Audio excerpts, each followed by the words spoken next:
अस्सलाम वालेकुम फ्रेंड्स, मैं वहीद अब्बास ध्यान लैके आया जी नई वीडियो। उम्मीद दोस्तों तुम सारे ठीक हो गए। तो दोस्तों अज है ना कमाल वाला किला वेख्या, कान्ने बड़े ने बिच।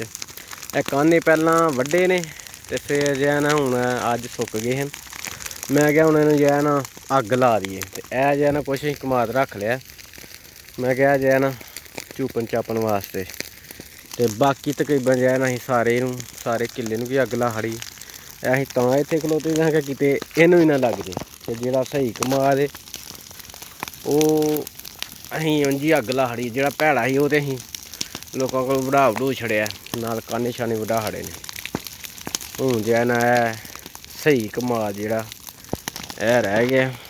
तो बाकी सारा ही है ना किला वेला हो गया। तेन सारे काने नज़र आते होंगे वड्डे। ये समझ लो कि कमाद भी ये है ही, पर विरला विरला ही इन्ना ज़्यादा नहीं है।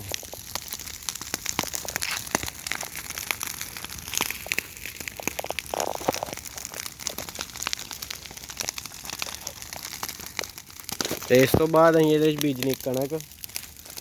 तो ठीक है फिर दोस्तों, तुम अपना ख्याल रखो। थैंक्स फॉर वाचिंग दोस्तों, अल्लाह हाफिज़।